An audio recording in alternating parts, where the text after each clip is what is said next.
नमस्कार बच्चों। Surya competition classes में आपका हार्दिक स्वागत है, अभिनंदन है। देखिए, हम जो प्रीवियस ईयर के पेपर सॉल्व कर रहे थे उसमें हमने दो पेपर सॉल्व कर दिए थे। एक तो 2025 वाला जो आपके ये जनरल पेपर लगता है सेकंड ग्रेड का, एक संस्कृत शिक्षा डिपार्टमेंट वाला वो भी अपन ने सॉल्व कर दिया। आज अपन ये जनरल वाला ही ले रहे हैं। कौन सा? 2018 वाला। कौन सा? 2018 वाला पेपर। और 2018 वाले पेपर को सॉल्व करते हैं। देखिए, 2018 वाले पेपर को अपन सॉल्व करते हैं। देखिए,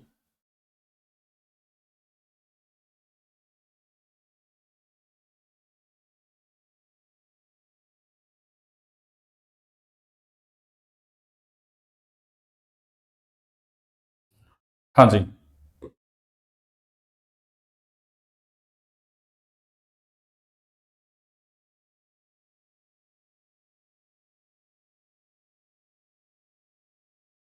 देखिए 2018 वाले पेपर में आपकी 43 क्वेश्चन तो आपके फिजिक्स के थे और 43 किसके थे? केमिस्ट्री के। और 44 क्वेश्चन किसके थे? बायोलॉजी की। और 20 क्वेश्चन थे आपके टीचिंग मेथड के आते। किसके? Teaching method. अब देखो, आपका बायोलॉजी और केमिस्ट्री अच्छा पोर्शन है ना, तो ये लगभग 87 क्वेश्चन हो गए। 20 क्वेश्चन उधर हो गए आपके 107। और थोड़ा बहुत मान लो फिजिक्स में आप 10-15 सवाल भी कर लेते हो, 10 भी कर देते हो, मान लो 117 120 के आसपास, तो ये आपको सिलेक्शन के लिए बहुत है इतने। तो फर्स्ट पेपर जीके में भी तो आओगे फिर आप। तो आजकल तो 40% वाला क्वालिफाई मार्क्स कर रखा है। 40% वाला भाई, फर्स्ट पेपर में भी 40 इंडिविजुअल और सेकंड वाले में भी 40। अगर फर्स्ट में आपके 40% नहीं आते हैं तो आपका सेकंड पेपर जांच नहीं होगा, यानी उसको चेक ही नहीं करेंगे। तो इसका मतलब इसलिए आजकल तो कट ऑफ और भी कम जाती है। तो आप इतना कर लेते हैं, बहुत बेहतरीन, मतलब आप रेस में हैं। और अब की बार तो देखो, आपके वैकेंसी भी काफी सारी है।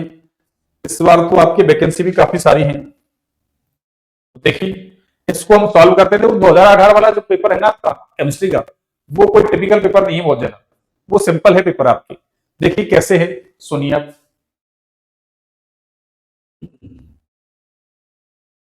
हाँ जी, देखिए, इधर अपन हिंदी वाला ले लेते हैं, ठीक है ना। ये हिंदी मीडियम वाला ले लेते हैं अपन इधर, ठीक है ना। इधर अपन सॉल्व कर देंगे इसको। देखिए अब सुनिए, सबसे पहले निम्नलिखित में से कौन सा संकुल हेट्रोलेप्टिक है? देखो, ये आपके कोऑर्डिनेशन कंपाउंड से है। ये सवाल किससे है? कोऑर्डिनेशन कंपाउंड से है। और उसमें पूछा आपसे हेट्रोलेप्टिक संकुल कौन सा है। देखो, कॉम्प्लेक्स जो है आपके दो प्रकार के होते हैं, एक होमोलेप्टिक, एक तो कौन से हैं आपके होमोलेप्टिक, और एक कैसे हैं आपके हेट्रोलेप्टिक। एक होमोलेप्टिक और एक कौन सा है आपके हेट्रोलेप्टिक।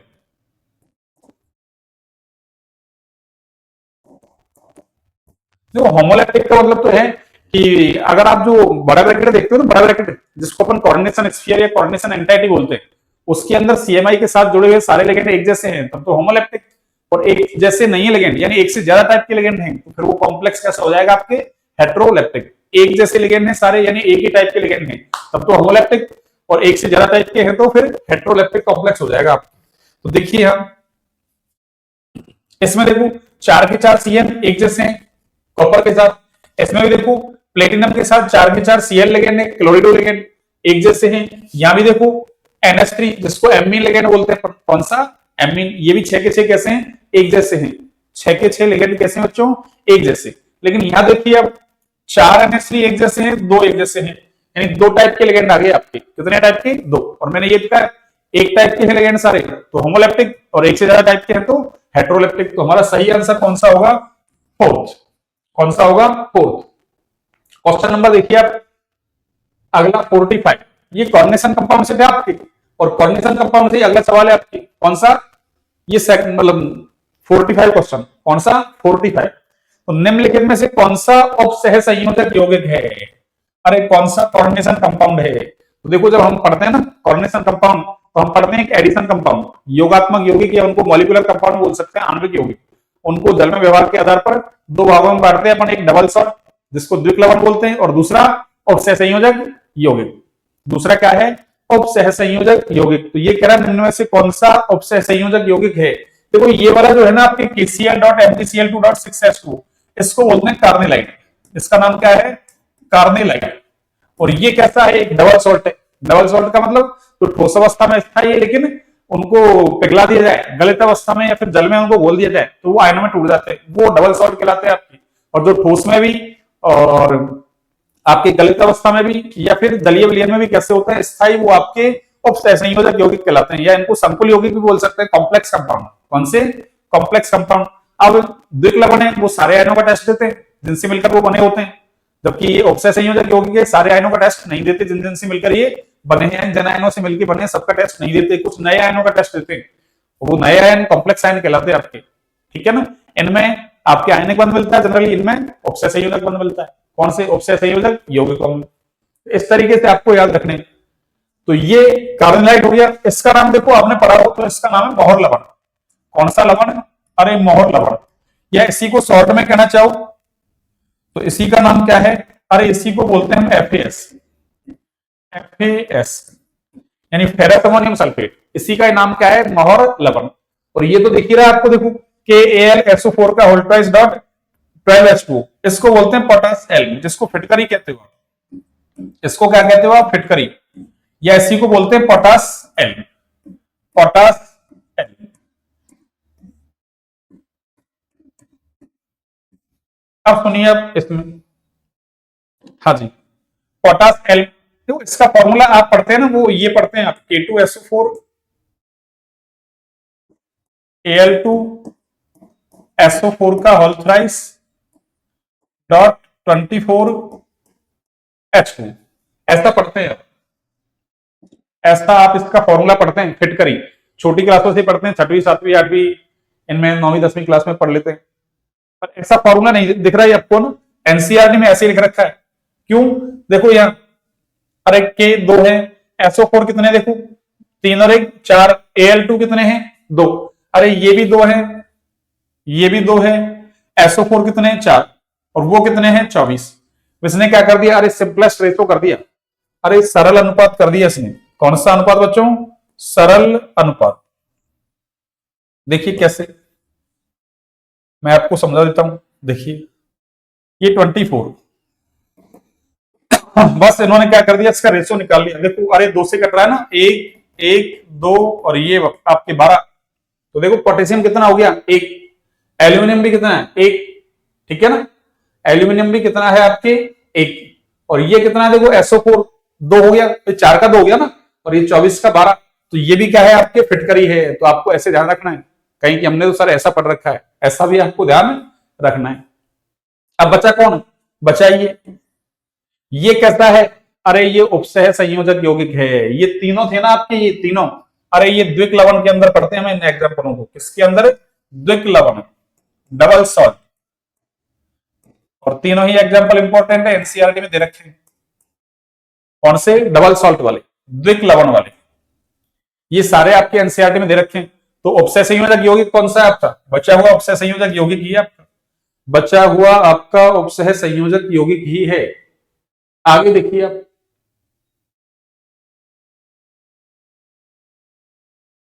हाँ जी, आगे देखिए, कक्षकों के भरने के लिए निम्नलिखित में से कौन सा क्रम सही नहीं है? तो पहले तो आप ये लगा लें गोला, है मार्क कर लें कि सही है या सही नहीं है। पूछा क्या है आपसे? कहीं आपने आंसर सही निकाल दिया फिर गलत हो जाए, मतलब सही निकाल दिया और उसने पूछा नहीं है और आपने कर दिया कि है, तो गलत हो जाएगा। तो पहले आप क्या कर लें, उसको मार्क कर लेना, राउंड कर दें, या आपका कोई सिंबल है वो सिंबल लगा दें आप, ठीक है ना। अब देखिए इसको कैसे सॉल्व करेंगे। कक्षकों के भरने के लिए निम्नलिखित में से कौन सा क्रम सही नहीं है? तो कक्षकों में इलेक्ट्रॉन भरते हैं अपन, आपबाउ प्रिंसिपल को फॉलो करते हैं अपन, आपबाउ नियम या आपबाउ नियम उसको फॉलो करते हैं। उसके अंदर 3 नियम आते हैं आपके, एक N+L का नियम, कौन सा, या कौन सा नियम काम में लेते हैं अपन? आपबाउ का नियम। और इस आपबाउ के अंदर 3 नियम आते हैं आपके, एक N+L का नियम, दूसरा हुंड का अधिकतम बहुलकता का नियम, और तीसरा कौन सा है आपका? पाउली का अपवर्जन सिद्धांत। तो कक्षकों में इलेक्ट्रॉन जो है ना आपबाउ नियम के अनुसार कैसे भरते हैं? ऊर्जा के बढ़ते हुए क्रम में भरते हैं, यानी जिसकी ऊर्जा कम उसमें इलेक्ट्रॉन पहले, जिसकी ऊर्जा ज्यादा उसमें इलेक्ट्रॉन बाद में। और वो ऊर्जा को डिसाइड अपन करते हैं किससे? अरे N+L के नियम से। किसके नियम से? N+L के नियम से। N का मतलब मुख्य क्वांटम संख्या, L का मतलब दिग्वंशी क्वांटम संख्या, दोनों का टोटल कर दो आप, योग कर दो। जिसके लिए N+L का योग ज्यादा आता है इसका मतलब उसकी ऊर्जा भी ज्यादा, और N+L का योग कम आता है तो उसकी ऊर्जा भी कम। और जब n प्लस एल का मान मतलब दो या दो से अधिक कक्षकों के लिए समान आ जाए तो फिर जिसके लिए n का मान कम होता है उसकी ऊर्जा कम होती है, तो उसमें इलेक्ट्रॉन पहले बढ़ते हैं। तो देखिए आप इसको चेक कर लीजिए एक बार। देखिए यहां से फर्स्ट वाले ऑप्शन को मैं चेक करता हूं। देखो ये आगे जो लिख रखे हैं ना आपके, अरे मैथमेटिकल वैल्यू लिख रखी है, ये n का मान ही है भैया, किसका मान है, n का मान। अरे किसका मान है, n का मान, यानी मुख्य क्वांटम संख्या का मान है। तो देखो ये कितना हो जाएगा आपकी 5 प्लस डी कक्षक के लिए देखो एल का मान होता है ना आपके, एस ऑफ के लिए 0 एल का मान यानी दिग्वंशी क्वांटम संख्या का मान, पी के लिए 1, डी के लिए 2 और एल के लिए कितना होता है आपके, सॉरी एस के लिए एल का मान 0, पी के लिए 1, डी के लिए 2 और एफ के लिए 3। आपको इतने याद रखने। तो देखो 5 प्लस 2 कितने हुए, 7। इसके लिए 6 और 1 7, ये लो। और इसके लिए भी 7 प्लस 0, इसके लिए 0 होता है ना, तो 7 प्लस 0 का मतलब 7 हो गया आपके लिए। तो ये सबके लिए देखो 7 7 7, एन का मान 7 7 आ रहा है। जब एन का मान कैसा हो, समान हो, सॉरी एन का मान नहीं, एन प्लस एल का मान सबके लिए समान आ रहा है 7 7 7। जब एन प्लस एल का मान सभी के लिए समान आ जाए, यानी दो या दो से अधिक कक्षकों के लिए, तो फिर अपन एन का मान देखते हैं, जिसके लिए एन का मान कम उसमें इलेक्ट्रॉन पहले। तो देखो यहाँ एन का मान इसके लिए 5 6 7, इसका मतलब ये तो सही है आपका। अगले में चेक कीजिए आप, तो 5s, इसका मतलब क्या हुआ इसके लिए, अरे 5 प्लस 0। अगले में क्या है, 5 प्लस 0, ये लो।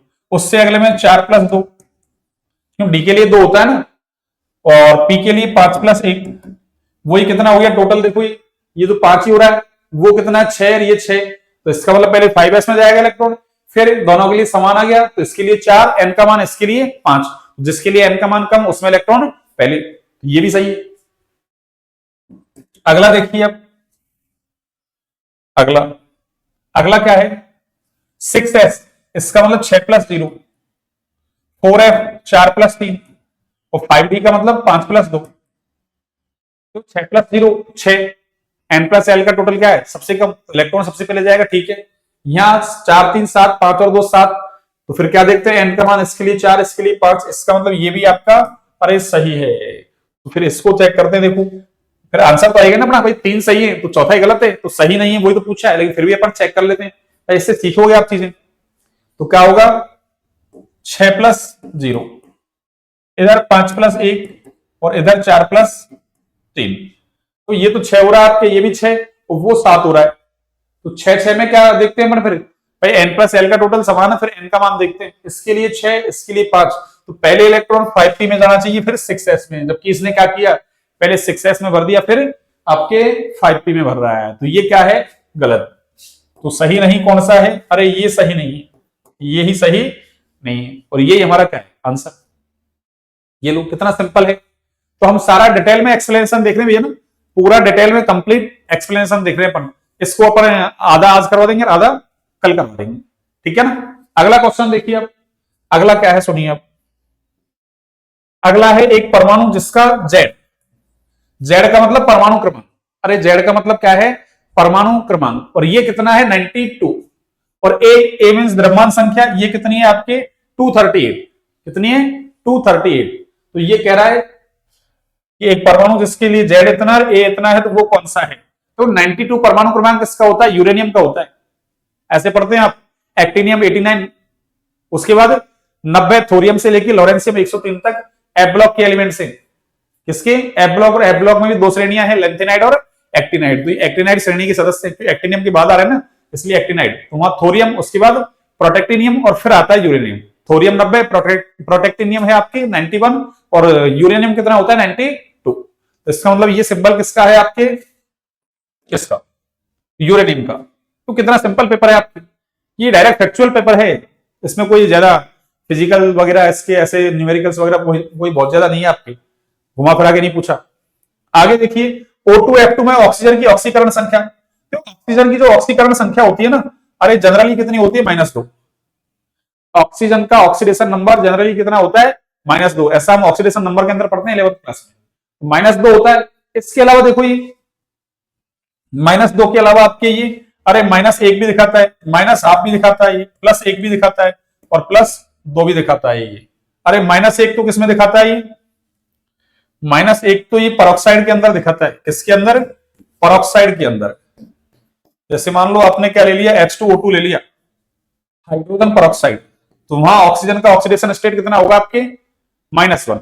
सुपर ऑक्साइड के अंदर, ये किसके अंदर है, सुपर ऑक्साइड, जैसे पोटेशियम सुपर ऑक्साइड बनाता है आपकी, अरे पोटेशियम क्या बनाता है बच्चों, सुपर ऑक्साइड, जैसे KO2, तो यहां ऑक्सीजन का ऑक्सीडेशन स्टेट कितना है, -1/2।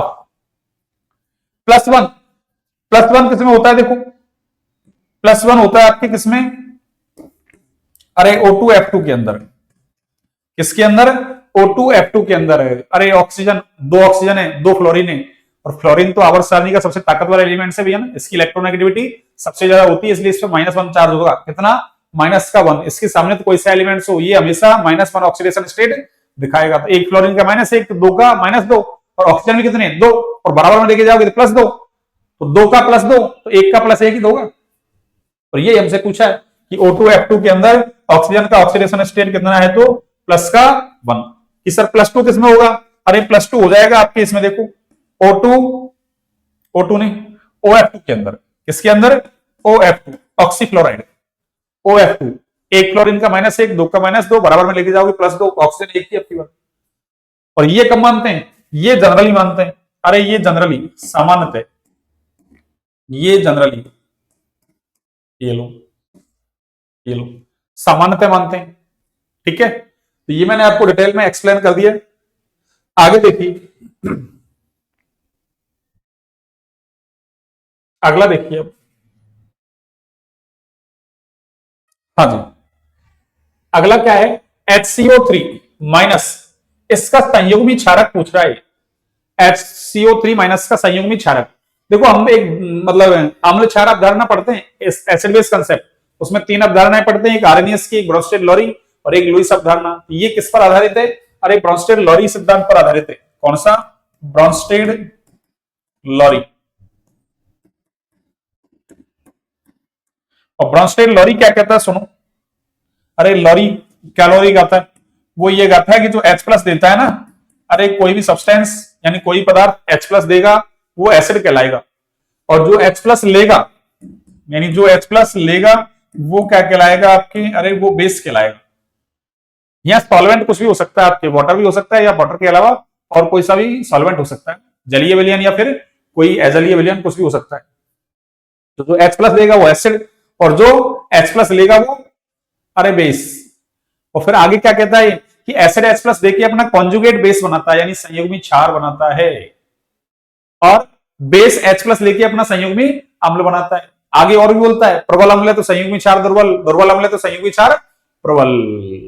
तो ये क्या कहता है कि एसिड क्या बनाएगा अपना, अरे संयुग्मी क्षार बनाएगा।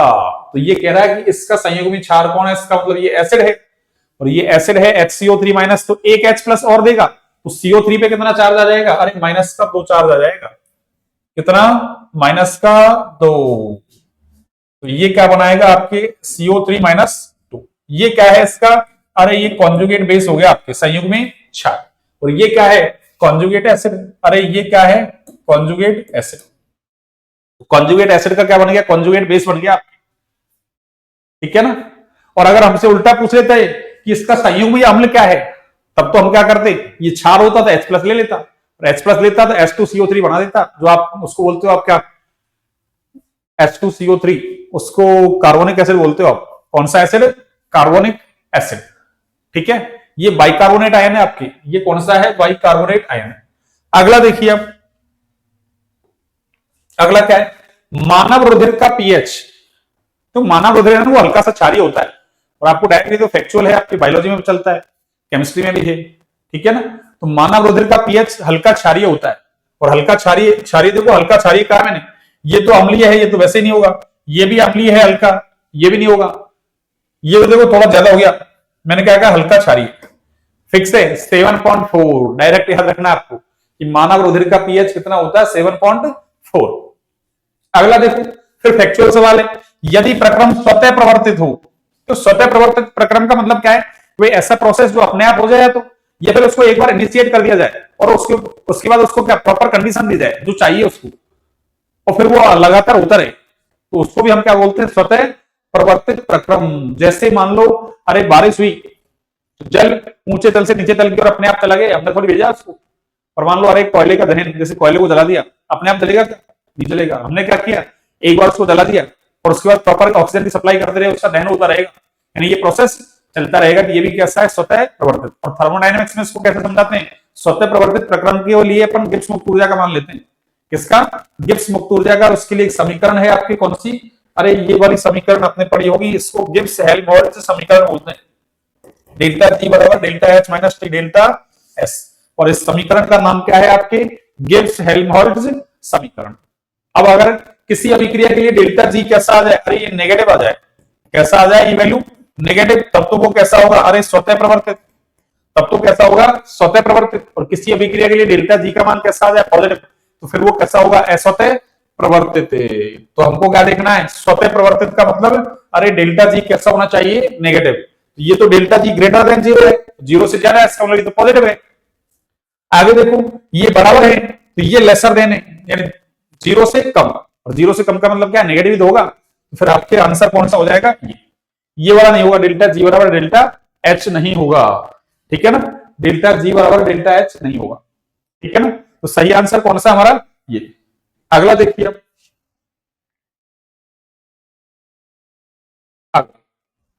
देखिए अगला क्वेश्चन क्या है आपकी, देखना भी। यदि एक द्रव का ठोस में क्रिस्टलीकरण होता है, यानी एक मान लो ये द्रव है और इसका ठोस में क्या हो रहा है? अरे क्रिस्टलीकरण हो रहा है, यानी द्रव क्या हो रहा है? जम रहा है, क्रिस्टल्स बना रहा है, क्रिस्टलीकरण हो रहा है, यानी उसको क्या कर रहे हो? ठंडा कर रहे हो। तो द्रव ठोस में चेंज हो रहा है, तो देखो हमको पता है एंट्रोपी का जो ऑर्डर होता है ना, वो गैस में सबसे ज्यादा, फिर द्रव में, और सबसे कम ठोस में। यानी जो आपके एंट्रोपी होती है, अरे एंट्रोपी, एंट्रोपी इसके लिए क्या होता है? अरे गैस की सबसे ज्यादा, फिर द्रव, और सबसे कम किसकी है? ठोस। क्यों? गैस के जो मॉलिक्यूल है ना, अरे वो आसानी से विचलन कर सकते हैं, क्यों? उनके बीच में कोई है ना, मतलब अट्रैक्शन फोर्स काम करता नहीं है, वो आसानी से विचलन करते रहते हैं, एक दूसरे से टकराते रहते हैं। रैंडमनेस ज्यादा होती है, रैंडमनेस ज्यादा होती है, नहीं अव्यवस्था ज्यादा होती है, अव्यवस्था ज्यादा तो एंट्रोपी का मान भी ज्यादा। तो गैस में एंट्रोपी सबसे ज्यादा। ठोस के कण है वो तो अपने स्थान से हिल नहीं रहे, बस केवल है ना वाइब्रेट हो रहे वहीं पे अपनी जगह पे, इसलिए वहां एंट्रोपी सबसे कम। तो अगर कोई गैस ठोस में या द्रव ठोस में चेंज हो रहा है, इसका मतलब अरे अव्यवस्था क्या हो रही है? घट रही है, अव्यवस्था घट रही है, इसका मतलब एंट्रोपी का मान घट रहा है। तो ये कह रहा है कि यदि एक द्रव ठोस में क्रिस्टलीकरण हो रहा है, यानी द्रव ठोस में चेंज हो रहा है, इसका मतलब एंट्रोपी घटेगी। अरे एंट्रोपी घटेगी तो ये तो बढ़ेगी, ये कम होगी, कम होगी इसका मतलब घटेगी, ये शून्य होगी वो नहीं बदलेगी, तो क्या होगा? एंट्रोपी घटेगी। हाँ, ठोस गैस में चेंज होता तो फिर एंट्रोपी बढ़ जाती है आपकी घटने के बजाय। अगला सवाल देखिए, निम्नलिखित अभिक्रिया में किस स्पीशीज का अपचयन हो रहा है? किस स्पीशीज का अपचयन हो रहा है? देखो अपचयन का मतलब क्या है? अरे ऑक्सीडेशन नंबर में आपकी वृद्धि हो जाए, यानी ऑक्सीडेशन नंबर बढ़ जाए किसी भी स्पीशीज का, तो इसका मतलब उसका ऑक्सीकरण हो रहा है। और अगर ऑक्सीडेशन नंबर घट जाए, इसका मतलब उसका क्या हो रहा है? अरे रिडक्शन हो रहा है। उसका क्या हो रहा है? रिडक्शन। तो इसका मतलब आप चेक कर लीजिए कि किसका रिडक्शन का मतलब ऑक्सीडेशन नंबर कम हो रहा है।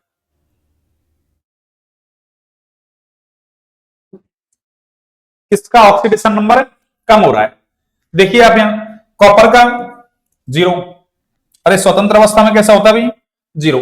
स्वतंत्र अवस्था में किसी भी जो एलिमेंट है उसका ऑक्सीडेशन नंबर क्या मानते हैं? 0। इधर देखो, यहां अगर निकालते हो, ये क्यूप्रस ऑक्साइड है, और क्यूप्रस ऑक्साइड है तो कॉपर का ऑक्सीडेशन स्टेट कितना है? +1। और यहां भी कितना है? अरे +1। यहां भी कितना है? +1। आगे देखिए, इसका मतलब क्या हुआ? देखो, अरे कॉपर +1 से कहां चला गया? अरे 0 में चला गया। +1 से कहां चला गया? 0 में। इसका मतलब ऑक्सीडेशन नंबर में क्या हुई है? अरे कमी हुई है। और ऑक्सीडेशन नंबर में कमी क्या कहलाती है? अपचयन। तो किस स्पीशीज का अपचयन हो रहा है? अरे किसका हो रहा है? कॉपर का। कि सर सल्फर का? सल्फर का तो देखो यहाँ, अरे सल्फर का कितना है, चलो इसका बता देता हूं मैं आपको। सल्फर का यहाँ -2 है, और इधर देखोगे आप तो ये +4 हो गया। अरे सल्फर का -2 से +4, ऑक्सीडेशन नंबर बढ़ रहा है, तो ये तो ऑक्सीकरण हो रहा है। और ऑक्सीजन तो जितना देखो यहाँ पे वही -2, यहाँ भी कितना है? -2। ऑक्सीजन के ऑक्सीडेशन स्टेट में कोई चेंज नहीं आ रहा, और जिसके ऑक्सीडेशन स्टेट में कोई चेंज नहीं आता, ना तो उसका ऑक्सीकरण होता ना ही अपचयन होता। तो हमसे क्या पूछा है? किसका अपचयन हो रहा है? तो कॉपर का। किसका? कॉपर का। अगर पूछता ऑक्सीकरण किसका हो रहा है तो सल्फर का हो जाता, फिर तो किसका होता? अरे सल्फर SO2 में चेंज हो गया ना, तो आंसर क्या होगा हमारा? कॉपर। ये लो, तो ये हमने क्वेश्चन नंबर मतलब आपके 44 से 53 तक कर लिए। इसका मतलब हमने इसमें कितने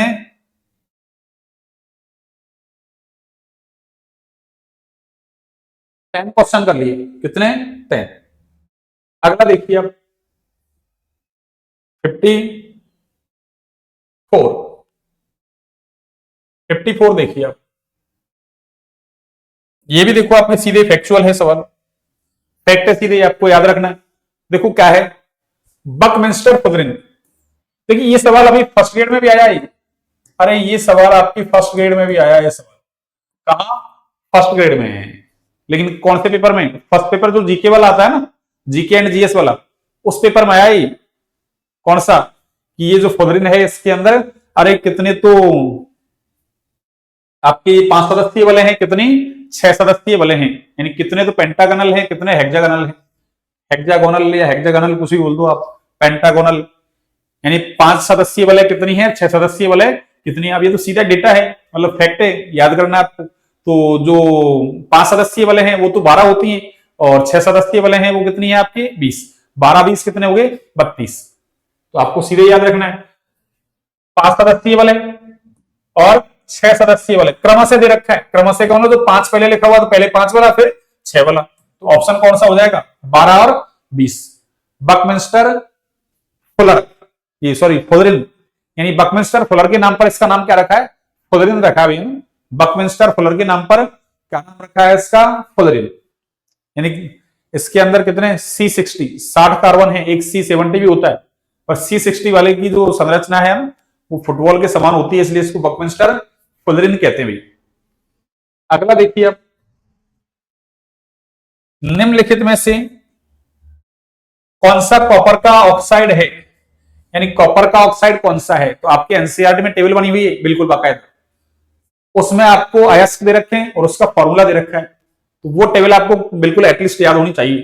तो देखो इसमें आपको ज्यादा दिमाग नहीं लगाना, निम्नलिखित में से कौन सा कॉपर का ऑक्साइड है, तो ये कौन सा है? आपके क्यूप्राइट। और क्यूप्राइट का फॉर्मूला कौन सा है? Cu2O। क्यूप्राइट का फॉर्मूला क्या है? Cu2O। अरे क्यूप्राइट का फॉर्मूला क्या है? Cu2O। तो आपको डायरेक्ट याद रखना है, ये बाकी के और है ना। अब ऐसे देखो बहुत सारे अयस्क हैं और सबकी फॉर्मूले याद थोड़ी कर सकते हैं हम, तो हम तो जो है ना फेमस हैं, प्रचलित हैं, उनको याद करेंगे। एनसीईआरटी वाली टेबल याद कर लो आप बस। तो इसमें कौन सा है आपके? Cuprite Cu2O। क्यों? आप कॉपर का आपके अयस्क दे रखे हैं, आयरन के भी दे रखे हैं आपके, आयरन वो जैसे कॉपर पायराइटीज है, ऐसे आयरन पायराइटीज भी होता है, कॉपर का अयस्क है। जैसे कॉपर का एक अयस्क ये क्यूप्राइट है, एक मेलाकाइट भी होता है आपके, ऐसे कई सारे हैं आपके, ठीक है ना। तो ये कौन सा हो जाएगा? क्यूप्राइट। तो देखो सीधे सीधे फैक्ट है, तो आपको आता है तो कर सकते हैं, आप नहीं आता है तो नहीं कर सकते, ठीक है ना।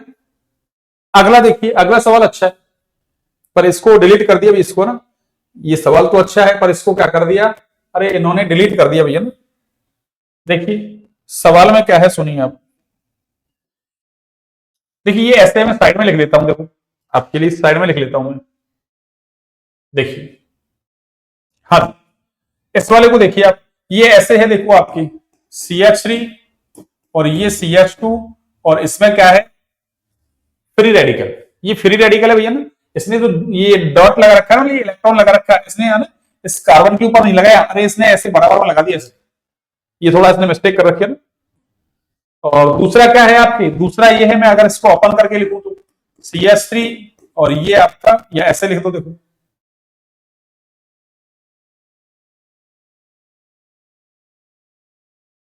CH3 CH और ये आपका CH3 और यहां क्या है आपका? Free radical. वैसे देखें तो देखो ये 1 डिग्री फ्री रेडिकल है आपकी, अरे ये वाला कौन सा डिग्री है? 1 डिग्री।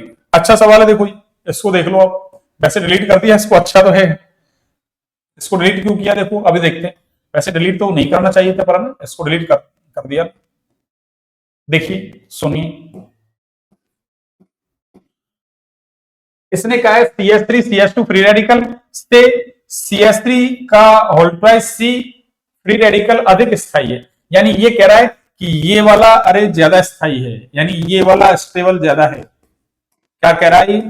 तो लैंग्वेज को थोड़ा घुमाए, CH3 CH2 फ्री रेडिकल से CH3 का होल्ड सी फ्री रेडिकल अधिक स्थायी है। इसका कारण क्या है? देखो इसका कारण क्या है, तो देखो फ्री रेडिकल की स्टेबिलिटी है ना, वो अपन किससे देखते हैं?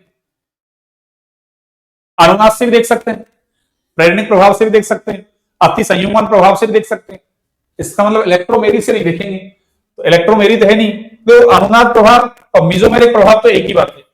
अरे अनुनाद प्रभाव और मीजोमेरिक प्रभाव एक ही बात है ना, यानी मीजोमेरिक ही क्या है? अनुनाद। मीजोमेरिक प्रभाव ही क्या है? अनुनाद। तो इसका मतलब यहां अनुनाद तो लग नहीं रहा। अरे अनुनाद तो लग नहीं रहा, अनुनाद के लिए कंडीशन चाहिए ना, जैसे पाई सिंगल पाई, पाई सिंगल लोन पेयर, पाई सिंगल फ्री इलेक्ट्रॉन, पाई सिंगल आपकी पॉजिटिव, पाई सिंगल नेगेटिव, या फिर एक पे पॉजिटिव चार्ज हो और एक पे लोन पेयर हो, ऐसे 6 कंडीशंस होती हैं। तो वो तो कोई कंडीशन लग नहीं रही है। इसका मतलब इसका जो स्थायित्व या तो प्रेरणिक प्रभाव से समझाएंगे या फिर अति संयुग्मन से समझाएंगे, या तो इंडक्टिव से या फिर हाइपर कॉन्जुगेशन से।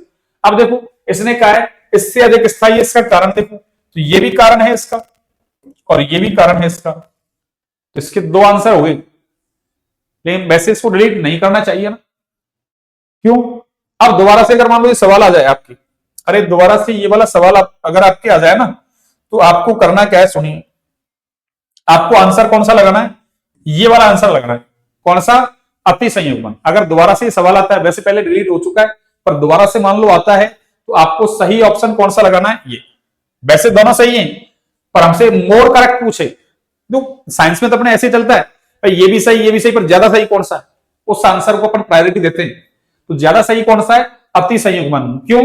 अरे हम ऐसा पढ़ते हैं, देखो कैसा, कि अगर अनुनाद प्रभाव लग रहा है, अनुनाद प्रभाव को आर प्रभाव बोलते हैं, रिजोनेंस।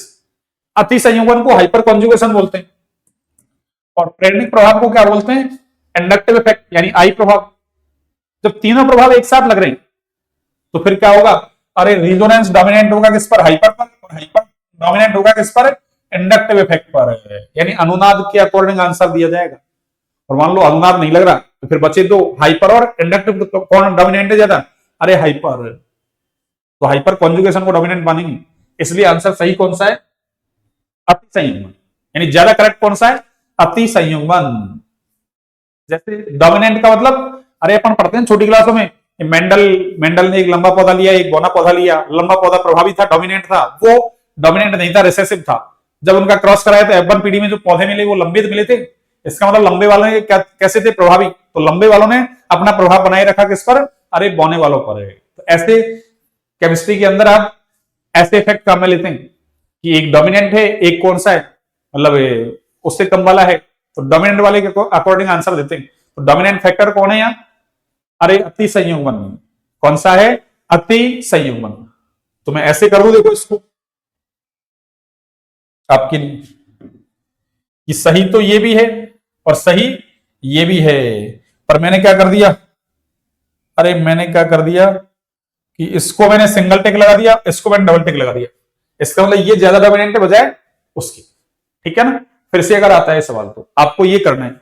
अगला देखिए, R3N, ये ऐसे है भी ये, अरे R3 और ये N के ऊपर क्या है?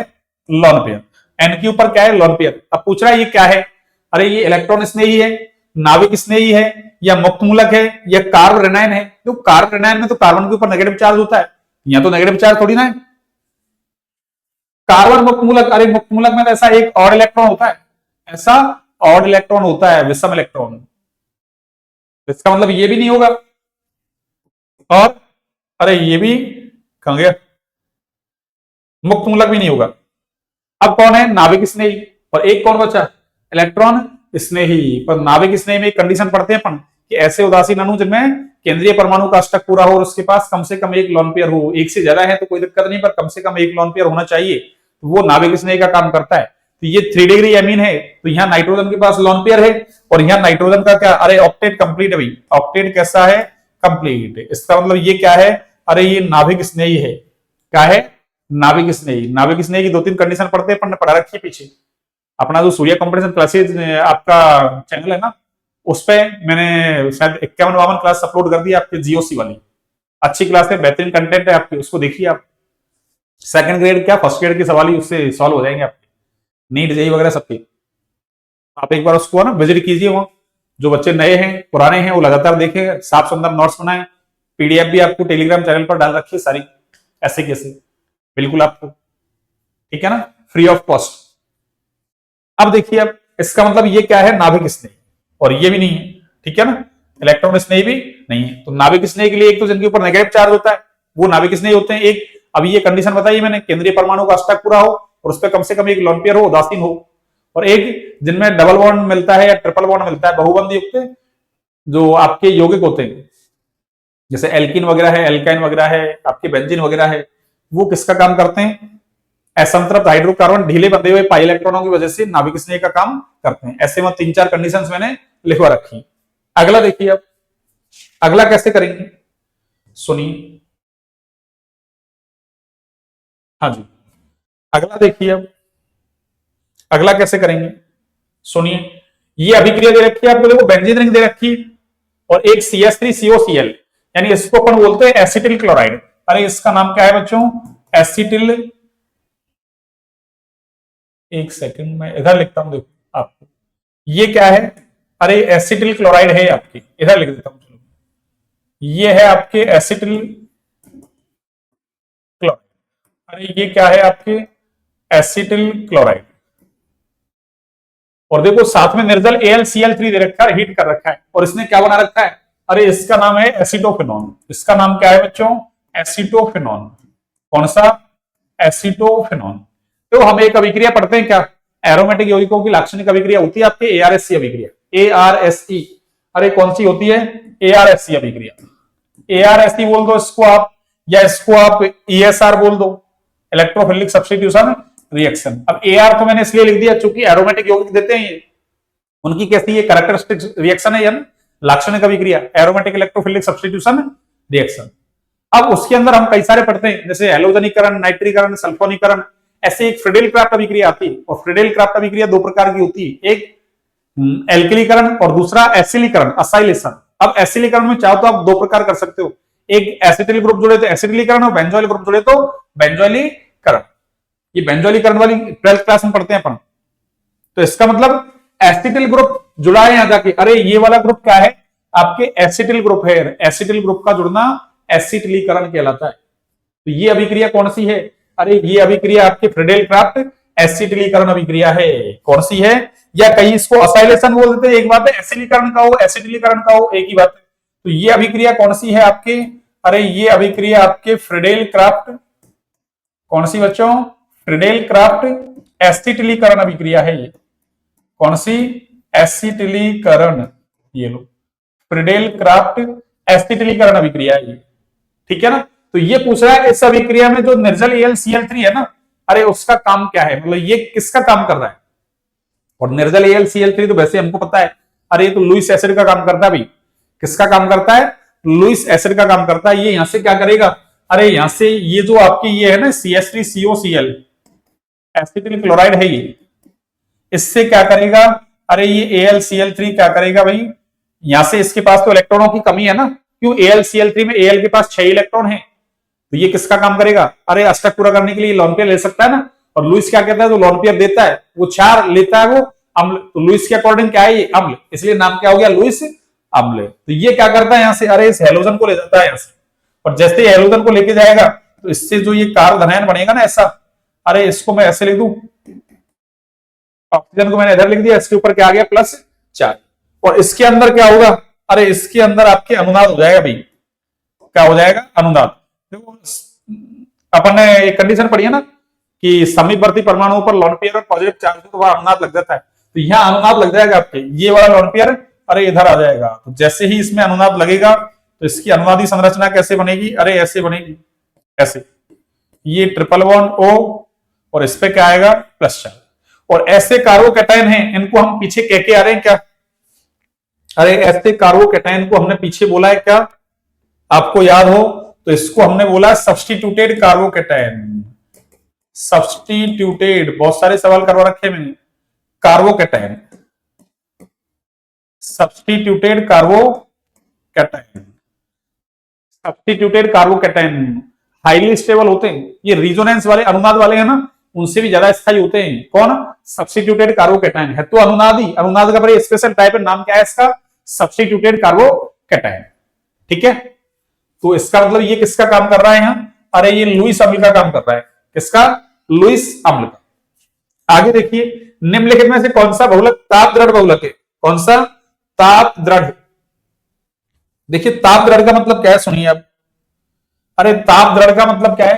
तो बहुलक, बहुलकों का वर्गीकरण करते हैं ना अपन एनसीईआरटी में, कई प्रकार से कर रखा है कि उसमें जुड़ने वाली इकाई एक जैसी है, अलग अलग है, उसके आधार पर समबहुलक, सहबहुलक, प्राकृतिक, कृत्रिम, अर्धसंश्लेषित, ऐसे।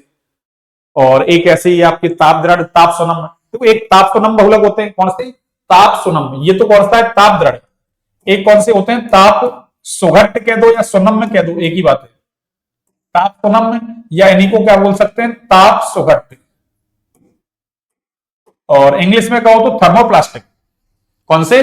थर्मोप्लास्टिक। और इनका नाम क्या है? थर्मोसेटिंग। ये लिख रखा है। ताप दृढ़ वाला का नाम क्या है? थर्मोसेटिंग। तो ताप सुघट्ट या ये थर्मोप्लास्टिक है ना आपके, इनमें तो क्या होता है, एक बार गर्म कर दो, किसी साचे में डाल दो, उसी की शेप ले लेगा, फिर से गर्म कर दो, दूसरे में डाल दो, उसकी शेप ले लेगा, तीसरे की कर दो ना, ऐसे उसको गर्म करके फिर तीसरे में डाल दो तो उसकी शेप ले लेगा। यानी इसको बार बार गर्म करके और बार बार इसको मतलब अलग अलग शेप के अंदर मतलब ढाल सकते हैं। जबकि उधर वाले हैं ना आपके ताप दृढ़ वाले, कौन से? ताप दृढ़ वाले, इनमें देखो नाम से पता चल रहा है थर्मोसेटिंग, यानी इनकी एक बार सेटिंग बिगड़ गई फिर सेटिंग सही नहीं होगी। इसका मतलब इनको एक बार आपने गर्म करके जिस साचे में डाल दिया अब उसी में रहेंगे। अगर आपने दोबारा से कोशिश की गर्म करेंगे और फिर दूसरे साचे में डाल लें, इसको नहीं डाल सकते। क्यों? वहां क्रॉस बॉन्ड मिलते हैं, आपके त्रियक बंध कहते हैं उनको, तो उनकी सेटिंग बिगड़ जाएगी, तो दोबारा से इसको दूसरे साचे में नहीं डाल सकते। तो ताप दृढ़ बहुलक कौन सा है, इसने ऐसा पूछा हमसे, और इसका सीधे सीधे आपको ये एग्जाम्पल याद रखना है, बेकेलाइट। और बेकेलाइट का देखो एक नाम और है, फिनॉल फॉर्मेल्डिहाइड रेजिन को क्या कहते हैं? बेकेलाइट। अरे इसी का ही नाम क्या है? Phenol formaldehyde. Phenol formaldehyde resin, इसका नाम क्या है? Phenol formaldehyde resin. किसका? बेकेलाइट का। ठीक है ना। इसके अलावा एक यूरिया फॉर्मेल्डिहाइड रेजिन भी होता है। कौन सा? यूरिया फॉर्मेल्डिहाइड रेजिन भी होता है। इसी का एग्जांपल, एक एग्जांपल तो इसका ये हो गया, ठीक है ना। सॉरी एग्जांपल क्या, ये तो खुद ही एग्जांपल है ना, इसका नाम है ही तो। अरे इसका नाम है ही, मतलब दूसरा नाम इसका फिनॉल फॉर्मेल्डिहाइड रेजिन। एक यूरिया फॉर्मेल्डिहाइड रेजिन भी होता है, मैंने वैसे बोल दिया आपको ना।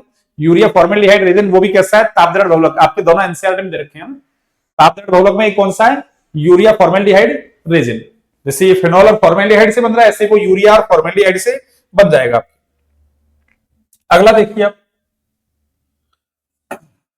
वह बहुलक जो पेंट में उपयोगी है, पेंट उद्योग में उपयोगी है, और एक किससे? एथिलीन ग्लाइकॉल और एक थैलिक अम्ल से बनता भी है ना। एथिलीन ग्लाइकॉल और थैलिक अम्ल से बनता है। देखो एथिलीन ग्लाइकॉल तो आपके ये होता है, देखो चलो मैं इधर समझा दूं, आप देखिए फिर ले लेंगे उसमें। देखिए एथिलीन ग्लाइकॉल, अरे ये एथिलीन ग्लाइकॉल है आपका CH2OH और ये CH2OH। ये कौन सा है आपके? एथिलीन, अरे ग्लाइकॉल, एथिलीन ग्लाइकॉल। अब कैसे बनेगा उसको तो अपन देख लेंगे बाद में, ठीक है ना, जब पढ़ेंगे अपन थ्योरी तब। और इसके साथ अगर मैं ऐसा ले लू ना, तो इसको अपन बोलते हैं क्या? COOH, COOH, इसको हम बोलते हैं थैलिक एसिड। कौन सा एसिड? अरे थैलिक एसिड, यानी थैलिक अम्ल। और इससे जो बहुलक बनता है ना, अरे उसका नाम है आपकी ग्लिप्टल। क्या नाम है? ग्लिप्टल। ठीक है, जिसका उपयोग बता रहा है पेंट में करते हैं। किसमें? पेंट में। दूसरा कौन सा है देखो आप, दूसरा है आपके वही एथिलीन ग्लाइकॉल ले लो आप, CH2OH, CH2OH। और इसकी जगह क्या ले लो आप? अरे इसकी जगह आप ऐसा ले लो, देखो COOH और ये COOH, वो आपकी थैलिक एसिड है। इसका नाम है टरथैलिक एसिड। कौन सा? टरथैलिक एसिड, यानी ये टरथैलिक अम्ल है आपकी। और इसका नाम क्या है? इसका तो एथिलीन ग्लाइकॉल आपको बता ही रखा है, एथिलीन ग्लाइकॉल। अरे इसका नाम क्या है? Ethylene glycol.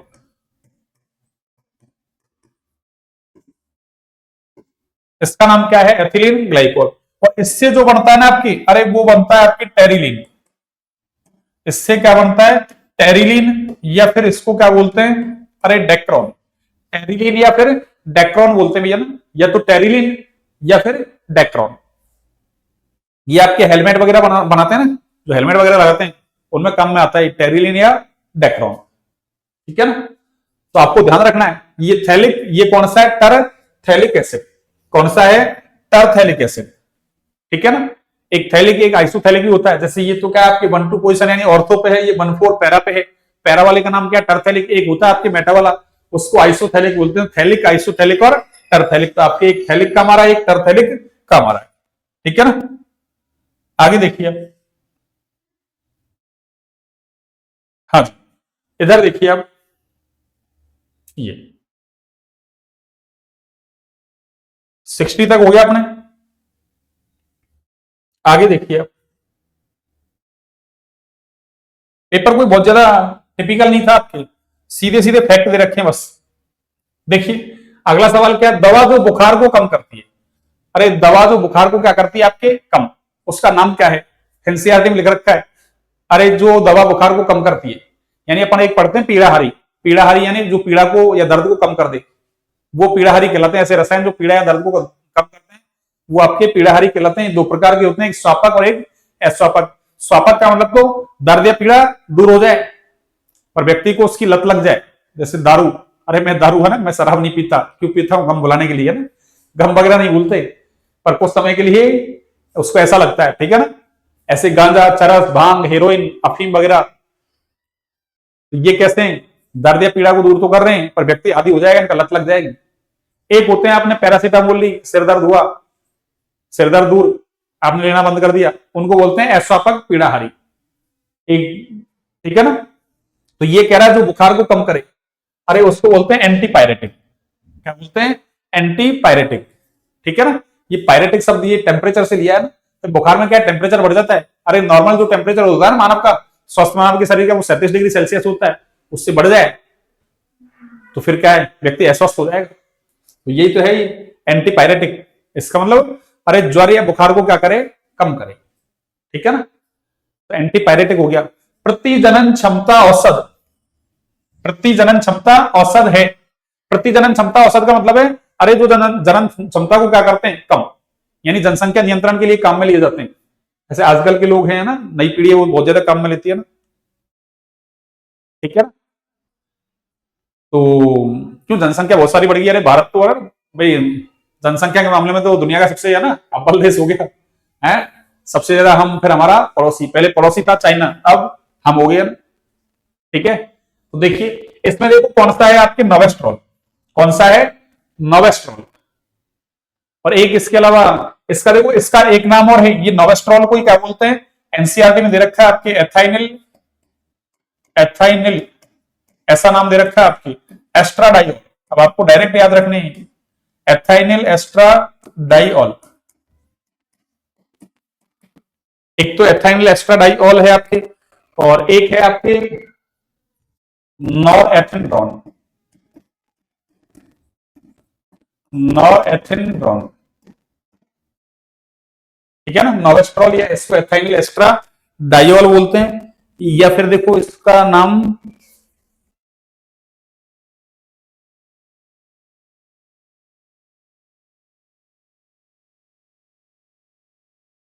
नॉरएथिनड्रोन। ये नॉरएथिनड्रोन। ठीक है ना? और ये कौन सा है आपके? नोवेस्ट्रॉल, जिसको क्या बोलते हैं अपन? एथाइनिल एस्ट्राडाइल। दोनों दोनों नाम दे रखे हैं आपके। अब देखो ये तो है ना आपके, ये वाला, ये वाला है, ये वाला, जिसका दूसरा नाम ये भी है नोवेस्ट्रॉल। अरे जिसका दूसरा नाम क्या है? नोवेस्ट्रॉल। ये तो एस्ट्रोजन व्युत्पन्न है। कौन सा है? अरे एस्ट्रोजन,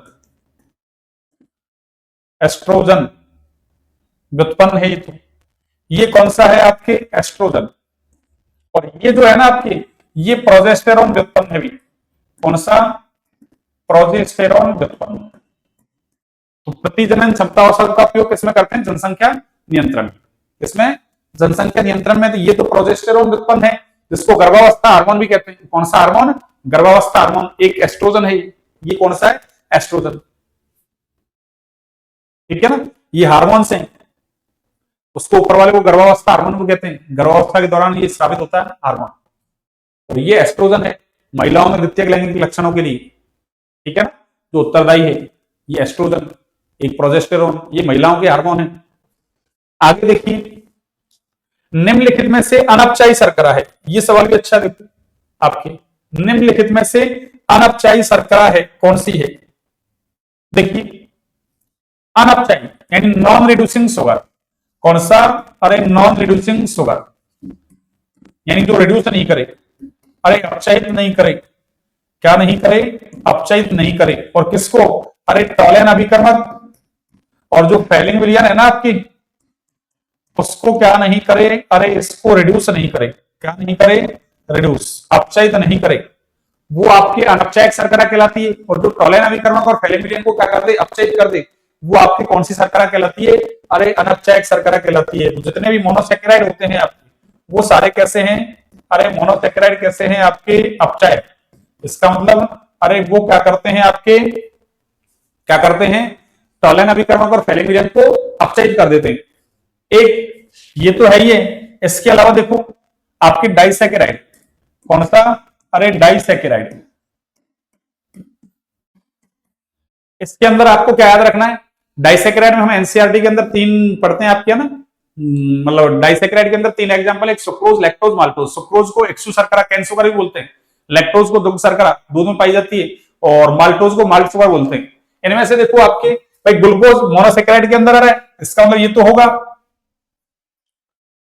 माल्टोज भी अपचायक है, लैक्टोज भी कैसा है? अपचायक। अरे ये सुक्रोज है ना, ये कैसा है? अरे ये अनपचायक है। कैसा है ये?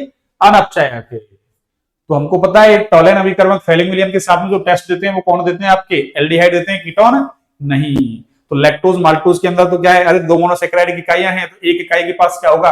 अरे सीएचओ ग्रुप फ्री होगा, एल्डिहाइड ग्रुप फ्री होगा। अब इसमें देखो एक फ्रक्टोज है, वो भी आपके टॉलेन टेस्ट देता है। अरे कौन? फ्रक्टोज मोनोसेकेराइड है और ये टॉलेन टेस्ट देता है। और ये टॉलेन टेस्ट क्यों देता है? क्यों? अरे फ्रक्टोज के अंदर तो कीटोन क्रियात्मक समूह मिलता है आपका। कौन सा? कीटोन। और हम ये टेस्ट किसके लिए पढ़ते हैं? अरे ये हम एल्डिहाइड के लिए पढ़ते हैं भैया ना।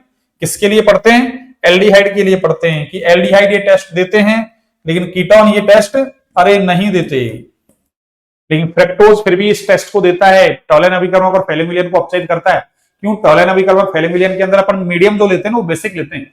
और बेसिक मीडियम के अंदर ये ग्लूकोज, फ्रक्टोज वगैरह है ना, मैनोज वगैरह, अरे एक दूसरे में क्या हो जाते हैं? कन्वर्ट हो जाते हैं ना। ऐसी एक अभिक्रिया पढ़ते हैं ग्रेजुएशन लेवल पे, है ना। कौन से लेवल पे? ग्रेजुएशन स्टैंडर्ड, ग्रेजुएशन लेवल पे ऐसी एक अभिक्रिया पढ़ते हैं, लॉबरी डी ब्रायन बॉन एकेनस्टाइन रीअरेंजमेंट। ऐसी बहुत बड़ी रिएक्शन है ना, बायोमोलिक्यूल के अंदर पढ़ते हैं। लॉबरी डी ब्रायन बॉन एकेनस्टाइन पुनर्विन्यास अभिक्रिया। ठीक है ना।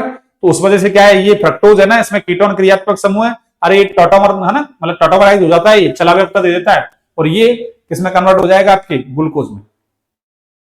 यानी एल्डिहाइड क्रियात्मक समूह में कन्वर्ट हो जाएगा कौन? कीटोन। इस वजह से फ्रक्टोज भी ये टेस्ट अरे देता है। फ्रक्टोज भी ये टेस्ट देता है। आगे देखिए आप, 20 क्वेश्चन हो गए अपने, और देख लीजिए 20 क्वेश्चन कंप्लीट हो गए हैं अपने। 20 क्वेश्चन कंप्लीट हो चुके हैं अपने। देखिए, हाँ जी, आपको जो ये सॉल्यूशन है, अरे आपको जो ये सॉल्यूशन है ये कंप्लीट आपको पीडीएफ टेलीग्राम चैनल में मिल जाएगी आपको, सूर्य कंपटीशन क्लासेस। ठीक है ना। अभी तो 2018 वाला लिया है, 22 वाला ले लेंगे। फिर ऐसे ही आपके ये 13 में लगा है, 11 में लगा है। संस्कृत डिपार्टमेंट वाले खूब सारे ले लेंगे, पर प्रीवियस ईयर वाले जो है जितने पेपर लगे ना आपके, सारे पेपर आपको बिल्कुल यूट्यूब पे सॉल्व करवा दिए जाएंगे। ठीक है ना। पहले केमिस्ट्री वाले ले रहे हैं अपन। देखिए आगे, अगला,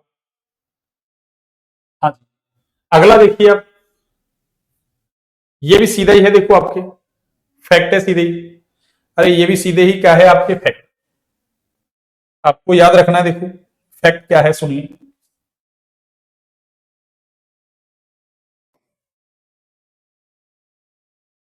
हाँ जी, एक मिनट देखिए। हाँ जी, देखना, निम्नलिखित में से कौन सा प्राकृतिक एमिनो एसिड, अरे प्राकृतिक एमिनो अम्ल कैसा है, अरे प्रकाशिक अक्रिय है। यानी कौन सा प्राकृतिक एमिनो एसिड है जो कैसा है, आपके प्रकाशिक रूप से अक्रिय है। देखो एमिनो एसिड जो है ना, उनसे क्या बनता है आपके, अरे प्रोटीन, यानी प्रोटीन है वो एमिनो एसिड्स के क्या होते हैं, बहुलक होते हैं। एमिनो एसिड कुल 22 टाइप के हैं भैया, कुल कितने, अरे 22 प्रकार के एमिनो एसिड पाए जाते हैं जो अनंत प्रकार से संयुक्त होकर और क्या बनाते हैं, अरे प्रोटीन बनाते हैं भैया ना, क्या बनाते हैं, प्रोटीन। कुल कितने हैं, अरे 22, टोटल कितने हैं, 22। आपके एनसीईआरटी में 20 दे रखे हैं, लेकिन टोटल कितने हैं आपके, 22 प्रकार के एमिनो एसिड जो अनंत प्रकार से संयुक्त होकर क्या बनाते हैं, प्रोटीन। ठीक है ना। अब इसमें देखो आपके एक ग्लाइसिन एमिनो एसिड है, ये कौन सा, ग्लाइसिन, और इसका फॉर्मूला होता है आपके ऐसे NH2 CH2 और COOH। ठीक है ना। बाकी की जो एमिनो एसिड्स है ना आपके, अरे उनमें एक तो NH2 ग्रुप होता है ऐसे, और एक ग्रुप कौन सा है आपके COOH, और एक मान लो जैसे इधर H आ गया, किसी में और कुछ आ सकता है, एक R। तो ऐसा कार्बन है ना, ऐसा कार्बन जिससे 4 अलग अलग ग्रुप जुड़े होते हैं sp3 संकलित कार्बन, उस कार्बन को हम बोलते हैं असमित कार्बन या फिर किरेल कार्बन। और जिन भी कंपाउंड के अंदर एक किरेल कार्बन होता है वो प्रकाशिक सक्रिय होते हैं, यानी वो प्रकाश का जो तल है ना, समतल ध्रुवित प्रकाश का तल, उसको तो क्लॉकवाइज घुमाएंगे या फिर एंटी क्लॉकवाइज घुमाएंगे। जो घुमाते हैं ऐसा करते हैं वो प्रकाशिक सक्रिय होते हैं, जो नहीं करते ऐसे वो क्या होते हैं, प्रकाशिक अक्रिय। तो इस 22 में से 21 प्रकार के एमिनो एसिड है, वो तो कैसे प्रकाशिक रूप से सक्रिय। बस एक ही ग्लाइसिन एमिनो एसिड है ना, अरे ये क्या नहीं है आपके प्रकाशिक सक्रिय नहीं, ये प्रकाशिक अक्रिय है। उसका कारण क्या है, ये वाला जो कार्बन है ना, अरे इसको मैं ओपन करूं, इस वाले कार्बन को ओपन करूं मैं, तो देखो एक तो NH2 ग्रुप है आपके, एक इधर H, इधर भी क्या है H, और इधर कौन है, अरे COOH। यहाँ इस कार्बन से ये अलग, पर दोनों ग्रुप कैसे हैं, एक जैसे, इसलिए यह कोई असमित कार्बन नहीं है। इस वजह से ये कैसा होता है, प्रकाशिक रूप से अक्रिय। बाकी सारे कैसे हैं, प्रकाशिक रूप से सक्रिय। आपको याद रखना, बिल्कुल इंपॉर्टेंट है फैक्ट। ठीक है ना। अच्छा सवाल है, इसको हटा दूं मैं ऐसे, ये आपके अच्छा सवाल है। ठीक है ना, आपको याद रखना है एनी टाइम। ऐसे देखो एक प्रोलीन एमिनो एसिड होता है, कौन सा, प्रोलीन। बाकी सारे एमिनो एसिड है उनमें तो NH2 ग्रुप मिल रहा है आपके, एमिनो ग्रुप। उस प्रोलीन के अंदर आपके सेकेंडरी एमिनो ग्रुप मिलेगा, जिसको एमिनो कार्बो, मतलब जिसको एमिनो एसिड बोल सकते हैं ना।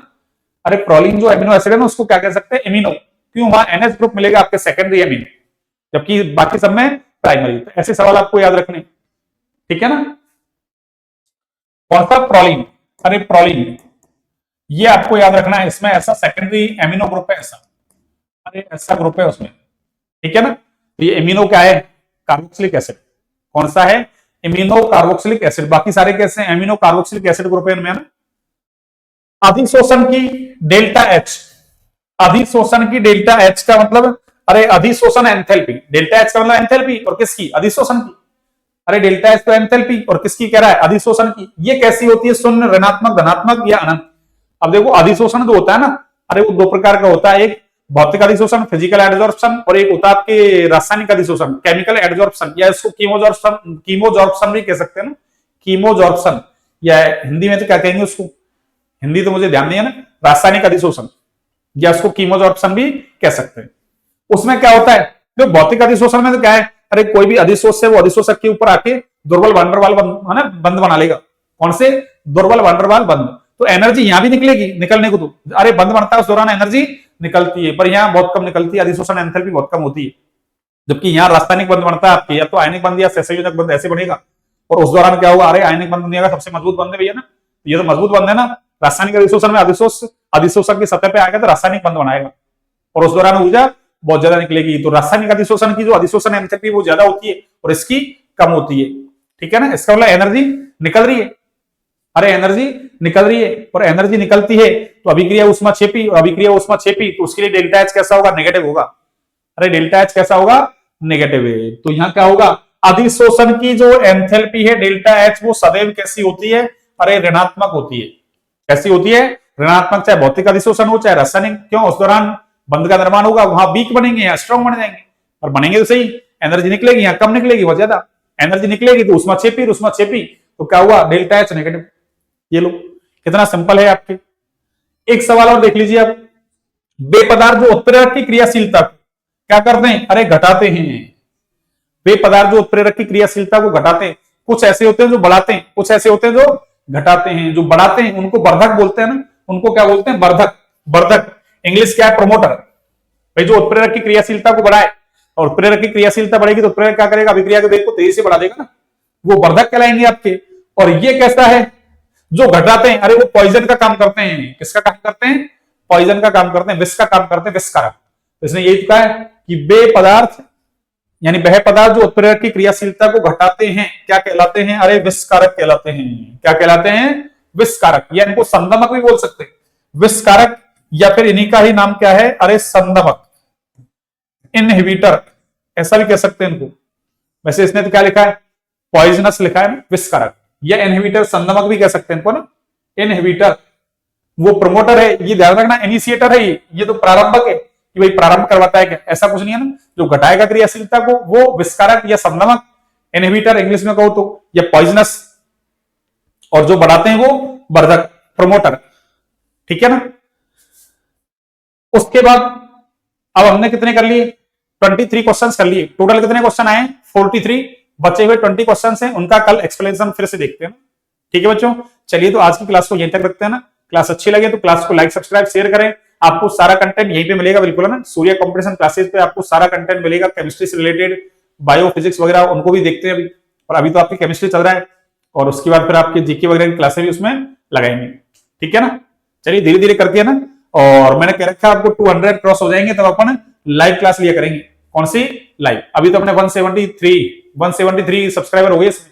एक दूसरा चैनल भी अपना सिद्धाम केमिस्ट्री क्लासेस के नाम से, उसमें तो आपके 807 सब्सक्राइबर हो गए, वो तो अच्छा चल रहा है, उसका वॉच टाइम वगैरह सब कुछ। भाई ये नया है, वो थोड़ा सा पुराना है, लगभग उसको साल भर हो गई आपके। ठीक है ना। तो उसमें भी आपके छोटे भाई बहन जो भी नीट जेईई वगैरह की तैयारी कर रहे हैं मान लो, या आपके कोई जानकार हैं, उनको बता सकते हैं आप सिद्धाम केमिस्ट्री क्लासेस के नाम से। वहां सारी केमिस्ट्री क्लासें मैंने 12th क्लास और 11th क्लास के तो 2-3 चैप्टर डाल रखे, और उनको भी डाल रहे हैं धीरे धीरे, वही नीट जेईई के हिसाब से डाल रहे हैं उनको, 12th बोर्ड के हिसाब से डाल रखा है, बिल्कुल सिलेबस टू सिलेबस एनसीईआरटी को कवर करते हुए। उसको भी देख सकते हैं आप। जिनका थोड़ा सा बेस कमजोर है ना, वो वहां से वीडियो देख सकते हैं। फिर उसके बाद सूर्या पे देख लो अच्छे से, क्यों वहां थोड़ा सा मैंने भाई 11th-12th के हिसाब से समझा रखा है ना, तो वहां बेसिक लेवल है आपके, और यहाँ थोड़ा सा भाई आपको ग्रेजुएशन लेवल पे लेके जाना है ना, यहाँ थोड़ा सा एडवांस लेवल है। ठीक है ना। क्यों पेपर देखो, अभी 25 वाला पेपर था आपके, अभी लगाए 9 सितंबर को, वो काफी मतलब लेंथी पेपर है, अच्छे स्टैंडर्ड के सवाल है। अब धीरे धीरे देखो स्टैंडर्ड तो बढ़ा ही रहे। अब हमको ऐसे नहीं पहले की तरह फैक्ट रख लिए 2018 वाला पेपर है, ऐसा पेपर नहीं आता, ऐसा पेपर नहीं आता। ये तो देखो फैक्चुअल बेस्ड है, बिल्कुल सीधे सीधे फैक्ट है। ठीक है। चलिए तो आज की क्लास को बच्चों यहीं तक रखते हैं ना। क्लास अच्छी लगे तो क्लास को लाइक, सब्सक्राइब, शेयर करें, ज्यादा से ज्यादा शेयर करें ना।